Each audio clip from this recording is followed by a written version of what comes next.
అంతర్జాతీయంగా కూడా విశాఖ నగరానికి ఎలాంటి ప్రాముఖ్యత వస్తుందో మనం చూస్తూ ఉన్నాం.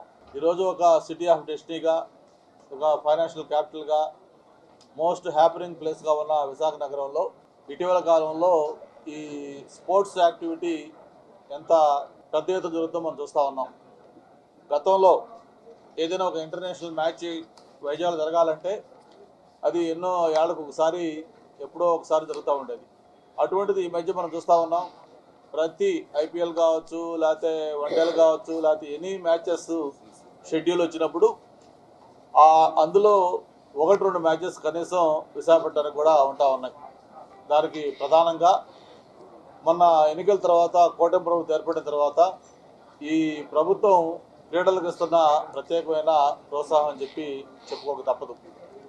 మరి ప్రత్యేకించి ఆంధ్ర క్రికెట్ అసోసియేషన్ ఏదైతే కొత్త నాయకత్వం చేపట్టిన తర్వాత మరి బీసీసీఐతో కోఆర్డినేట్ చేసుకుంటూ భారతదేశంలో జరిగే ప్రతి మ్యాచ్ల్లో కూడా కనీసం ఒక మ్యాచ్ లేదా 2 మ్యాచ్లు విశాఖపట్నం స్టేడియంలో జరిగేటట్టుగా మనం గత ఈ 20 నెలల్లో చూస్తూ ఉన్నాం.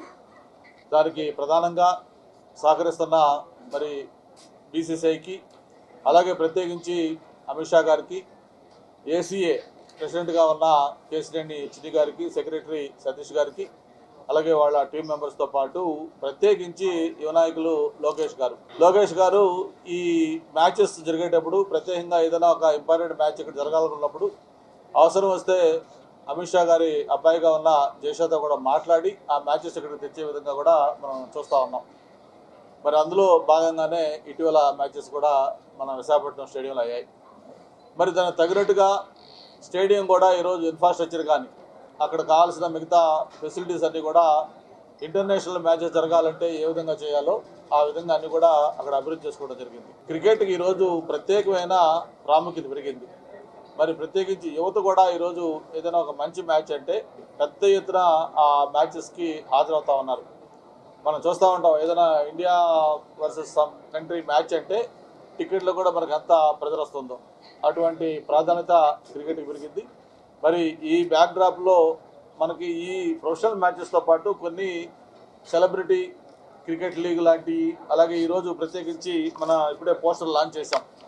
మనం ఏదైతే దీంట్లో ఒక 7 టీములు, మొత్తం సినీ హీరోసు, అలాగే టీవీ ఆర్టిస్టులు, అలాగే బ్యూరోక్రాట్స్, ఐఏఎస్ ఐపీఎస్లు, ఇండస్ట్రియలిస్టులు, ఇట్లాగా పొలిటీషియన్స్, మొత్తం అన్ని రకాలతో కలిపి ఒక 7 టీములు. ఆ టీములు ఇక్కడ రేపు 28న ఒక రోజు, అలాగే మార్చి 1న ఇంకొక రోజు, 2 రోజుల పాటు ఈ 7 టీములు కూడా తలపడిపోతూ ఉన్నాయి. మరి దానికి సంబంధించిన మ్యాచెస్ డీటెయిల్స్ అన్నీ కూడా మన రాంబాబు గారు, మిగతా ఆర్గనైజర్స్ ఉన్నారు. వాళ్ళందరూ కూడా మీకు షెడ్యూల్ ఏంటి, ఎలా జరగబోతారో ఇవన్నీ కూడా చెప్తారు.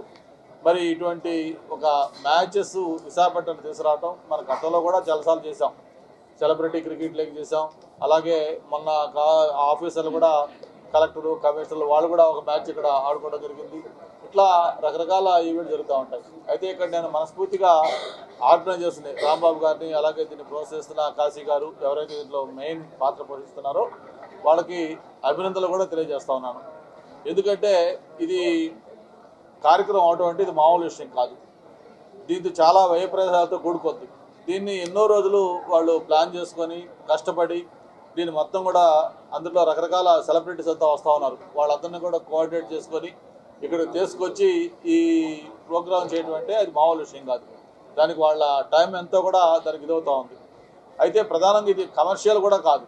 ఏదైతే ఇది ఒక చారిటీ మ్యాచెస్ లాంటివి, దీంట్లో వచ్చే ఇన్కమ్ ఏదైతే ఆదాయం వస్తుందో మ్యాచ్ నిర్వహణకు పోను మిగతా వచ్చే ఆదాయాన్ని వాళ్ళకి స్పాన్సర్స్ కావచ్చు, యాడ్ రెవెన్యూ కావచ్చు, మిగతా వాటి వల్ల వచ్చే ఆదాయాన్ని దాన్ని మళ్ళీ గవర్నమెంట్ సీఎం రిలీఫ్కి కానీ, లేకపోతే స్పోర్ట్స్కి కానీ, అలాగే పేద విద్యార్థులకు సంబంధించిన ఎడ్యుకేషన్కి కానీ, హెల్త్కి కానీ వాళ్ళు అక్కడే మేము ఖర్చు పెడతామని చెప్పిన కూడా అనౌన్స్ చేయడం జరిగింది.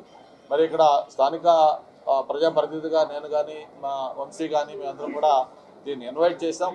విశాఖపట్నం రమ్మని చెప్పి వాళ్ళని కోరాం. మా ఆహ్వానం మేరకు వాళ్ళు వచ్చి రేపు 28న 1వ తారీఖున ఈ కార్యక్రమాన్ని విజయవంతం చేయాలని చెప్పి కూడా మీ ద్వారా కోరుకుంటూ